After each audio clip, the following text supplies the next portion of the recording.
So something I've been learning recently is to this is a kind of an extension of trust yourself, but something it is called lean into yourself.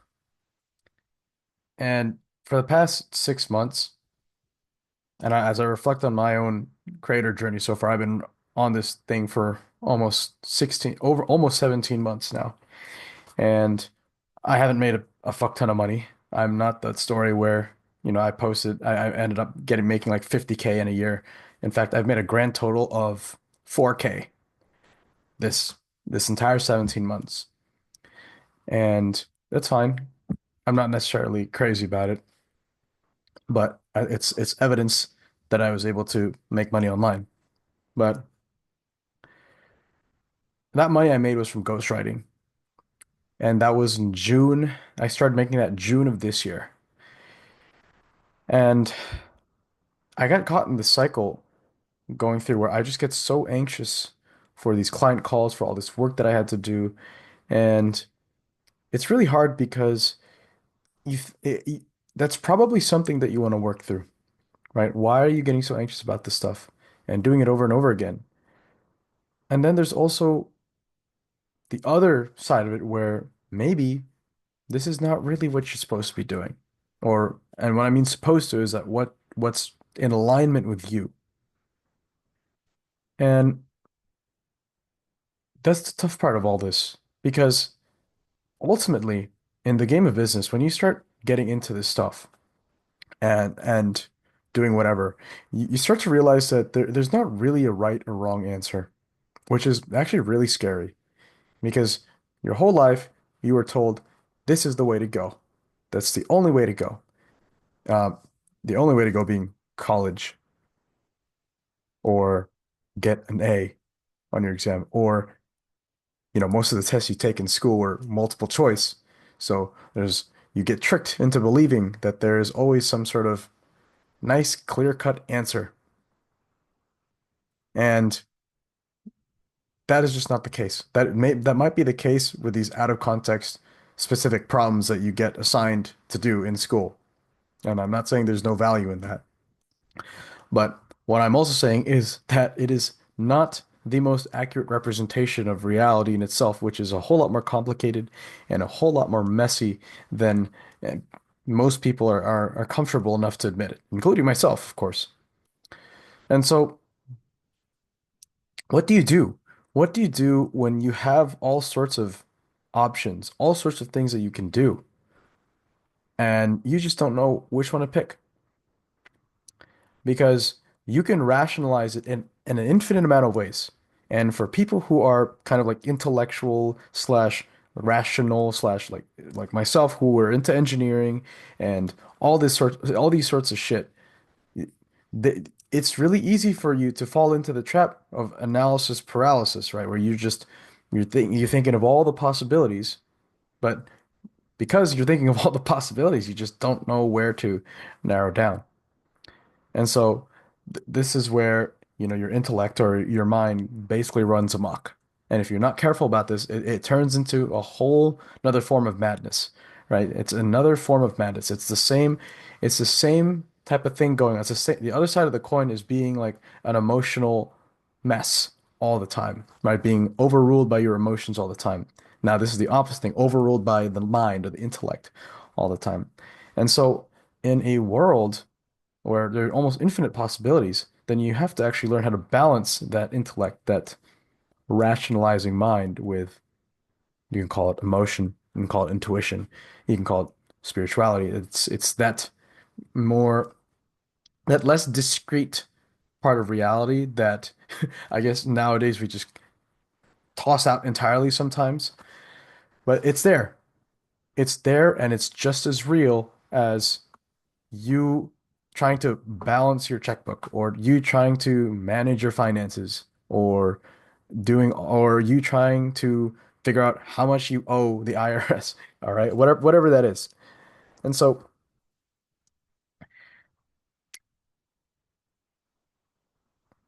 when you're trapped in analysis by paralysis, well then sometimes you have to just go literally look within and see what fucking feels right. And usually that means what feels good. What feels good.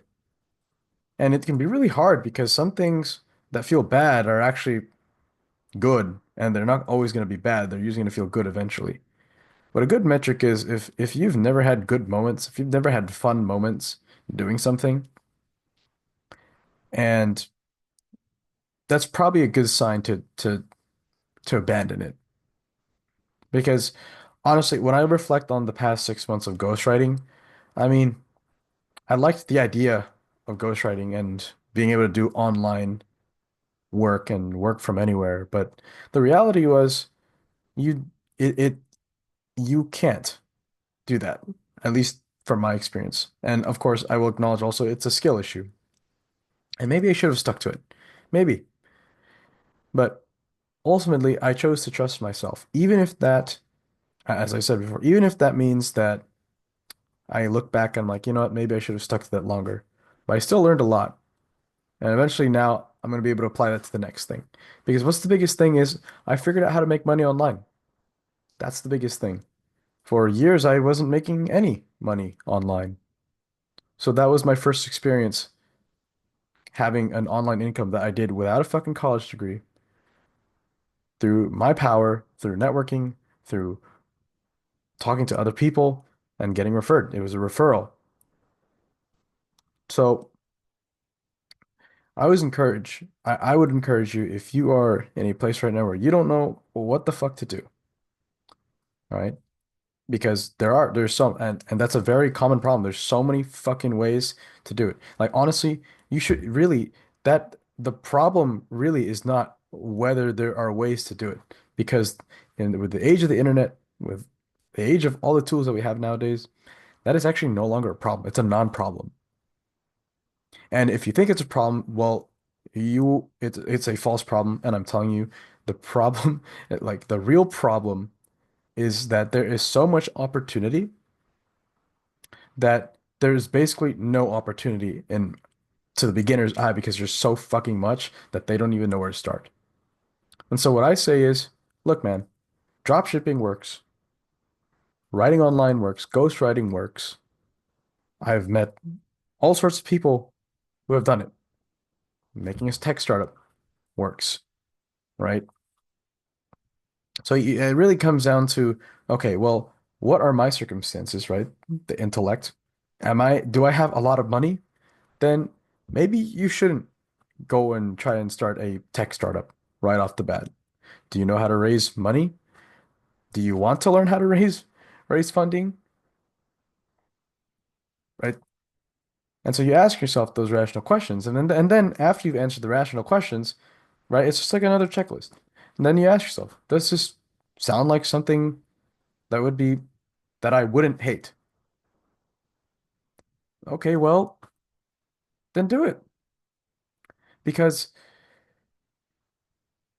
again, the biggest problem isn't isn't really that people fail. It's that they just don't they just don't even start. And so you get caught in this sort of weird gray zone where you're like, oh yeah, I'm this guy who has all these ambitions and all these things I want to do. And trust me, I've been there.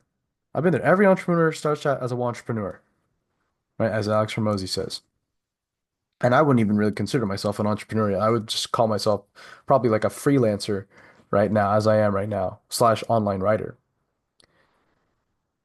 So really all I'm saying is learn to balance the rational with the non-rational.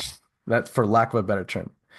Because the rational is just it's just another it's just one small aspect of the human experience, as I've said before.